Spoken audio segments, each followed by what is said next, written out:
Since Ukraine's incursion into Kursk, Russia has postponed rare talks between the two nations that were scheduled for later this month. Those talks were to discuss a possible halt on attacks targeting each other's energy infrastructure. Meanwhile, the Kremlin's allies warned that Ukraine's incursion has increased the chances of world war. That saber-rattling is a routine Russian tactic, and one few people have seen as closely as the most recent former U.S. ambassador to Russia, who has written a new book and recently sat down with Nick Schifrin. Over the past decade, the U.S.-Russia relationship has deteriorated to its lowest point since the Cold War. Election interference, attempted international assassinations, cyber warfare, and the full-scale invasion of Ukraine. Ambassador John Sullivan had a front-row seat to all of it, first as Deputy Secretary of State and then U.S. Ambassador to Moscow for Presidents Trump and Biden. And his new book is Midnight in Moscow, a memoir from the front lines of Russia's war against the West. John Sullivan, thanks very much. Welcome to the NewsHour. Let's begin with Ukraine's incursion into Kursk, Russia. How will that affect Vladimir Putin's thinking? Well, it's already affected his standing within Russia and Russia's strategic calculations with respect to Ukraine. They were surprised by this. Putin was embarrassed by this. It reveals some of his weaknesses.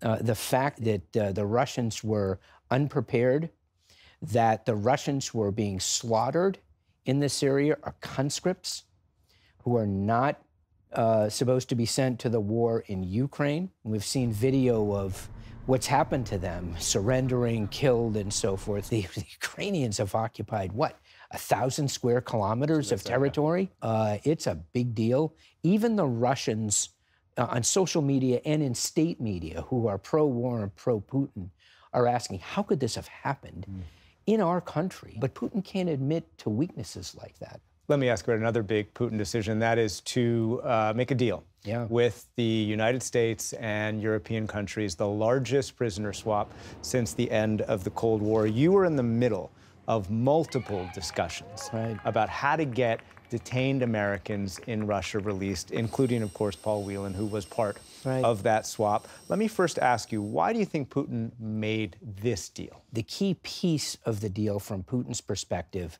was this FSB colonel named Krasikov, who committed a murder in broad daylight. In broad daylight, in front of children and families in a park in Berlin, on orders of the Kremlin to kill an opposition leader from Chechnya.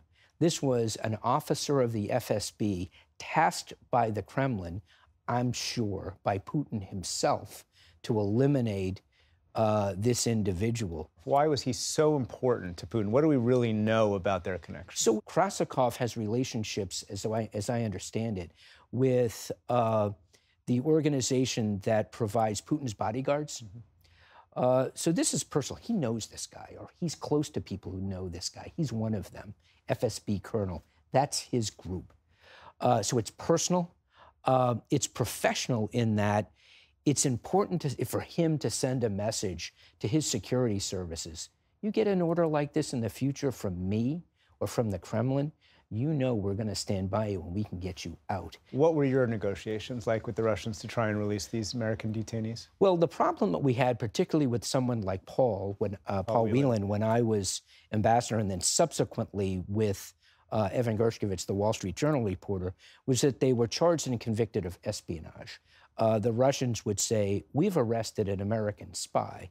You come to us with potential trades of cyber criminals, a fraudster here. And those are the people that the U.S. ended up trading. But more than that, they got back Krasikov. What happened before was, Nick, we didn't have in U.S. custody someone that Putin really wanted. In this case, it was the Germans had him. So the trick to the key to the deal was broadening the scope to include the Germans. The book begins the night of the full-scale invasion. You describe this scene where you end up going to the embassy in the middle of the night and staying there, living there, basically. And you blame the FSB, the successor to the KGB, for their intelligence failure to think that Russian invasions, the Russian full-scale invasion, would succeed and be welcomed by Ukrainians. Why did they fail so much at that? There were two basic failures. First, the FSB didn't prepare the battle space He had thousands of FSB officers who had spent years with billions of dollars invested to weaken Ukrainian resistance. And secondly, they failed to advise the Russian president that the Ukrainian resistance was going to be as strong as it was. Because they didn't know, or they couldn't tell him the truth? It's a combination of both, I believe. There's a common phenomenon that we believe that Putin's larger circle of advisors are afraid to tell him bad news. Imagine if you're a senior FSB officer, the FSB has been given years, thousands of personnel, and billions of dollars to weaken Ukraine, and your assessment is, now's not a good time to invade. I wouldn't like to be the person delivering that message. You write that the only suitable strategy for the United States and the West must be a form of 21st century containment of Russian aggression. And of course, Russia must be stopped in Ukraine. What does a 21st century of containment look like? Well, first, it's got to be based on an acknowledgement that Putin is never going to surrender his war aims. The notion that the United States, anyone in the West, is going to be able to negotiate a resolution to this war that doesn't involve complete capitulation by Ukraine is wishful thinking. I've seen members of Congress debating aid to Ukraine, and why are we supporting Ukraine? Why are we more concerned about Ukraine's border than the southern border in the United States? It's not just about supporting Ukraine. In fact, you can believe, as I think I've heard the Republican vice presidential candidate, J.D. Vance, say, I don't really care about Ukraine. Okay, but as a U.S. senator, you need to be concerned about Russian aggression. That's what this is about. It's opposing Russian aggression, which I believe is necessary for U.S. national security. Let me just ask you a few questions about Donald Trump. You were his deputy secretary of state before you were the ambassador in Moscow. You write in the book that Trump had a, quote, undisciplined style, the White House was chaotic, unpredictable, and that the president, quote, could not or would not draw a distinction between his own interests and those of the country, and, quote, Trump has no interest in the ordinary duties of his office. What impact did that have? It made my job difficult as deputy secretary and stressful. So after 3 years, on a personal level, it made me think about getting off the hot seat. I was pretty burned out after 3 years of the unpredictability and lack of discipline.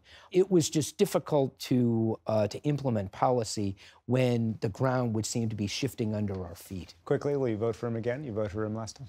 You know, I did not support him in the Republican primary this time.